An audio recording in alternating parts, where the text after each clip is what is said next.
और 5 से भी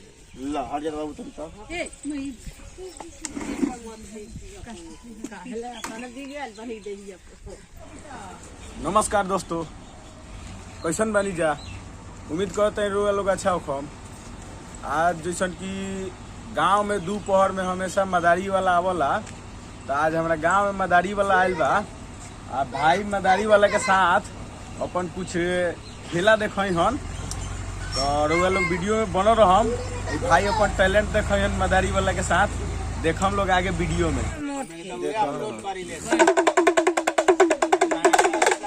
और 5 से भी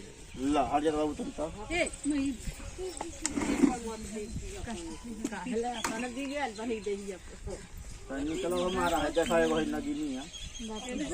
हाँ नागिन देखो निकली तो 2 गो खेल देखला में सांप बा।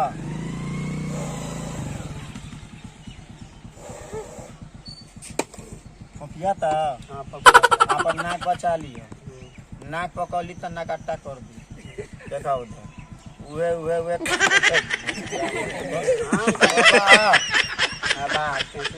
छोड़ ले बनू कह द कि निकालो निकाले हमार मुड़ी में लपटो मुड़ी में लपेट दी तारा की हमारा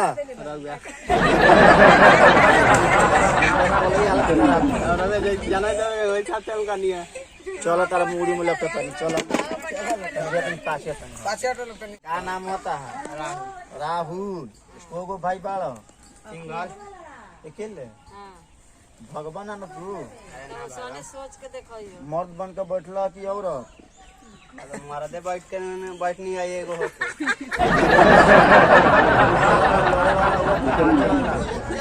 लड़ाई वाला में आगे होई मौका थोड़ी हो जाई। कहता कि लड़े वाला है लड़ाई वाला बनी। हाँ एगो बात बोलल जाला। हाँ चाहे ना तारा मुड़ी पे कोई बाजा बजल बा? तारा मुड़ी पे कोई बाजा बाजा हाँ नहीं के बजो सुनाई के वाला भी आज हम बजाएंगे। बजाई ना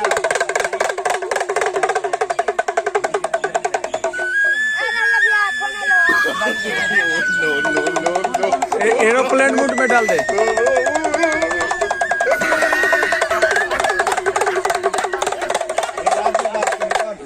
मत भागियो आ कहीं भाग गेलो तो ऐसा मंत्र मार देन के 3 दिन हागना मुत भागियो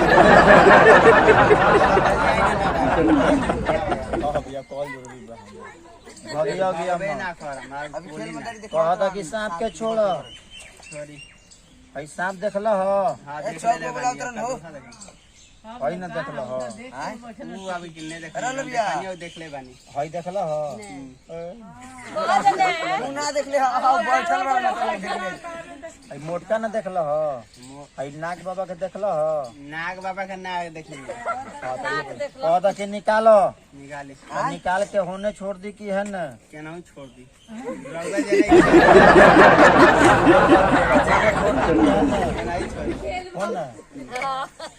शाम को छोड़ दो हो न भगियन है ना कहता बीच में छोड़ो कहता हम लड़ो खड़ा होकर दैना हाथ झाड़ दो बावा टांगड़ी बहुत रहना बाबू मर्द के काम एक बार होला। दोनों हाथ झाड़ा दोनों गोड़ के एक बार झाड़ा एक बार कैसे कूद जा धीरे से कूदे के पाएंगे कूद जा।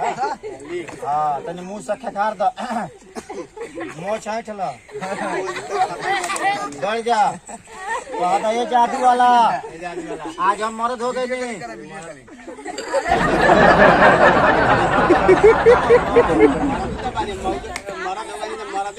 तो दिन के की रात के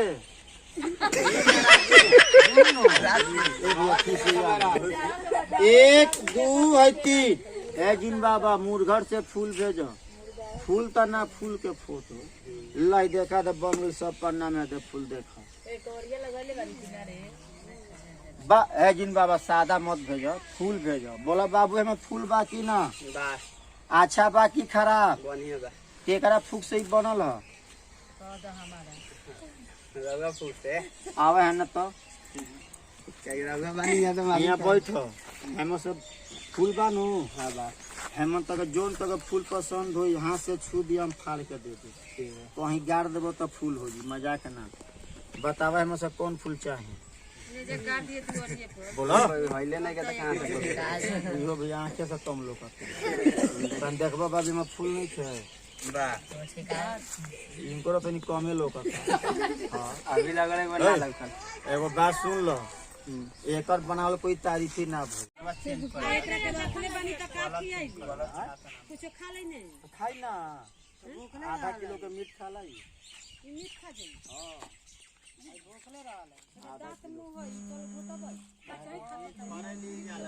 अभी आधा किलो कोनो देबू ना मुर्गा मुर्गी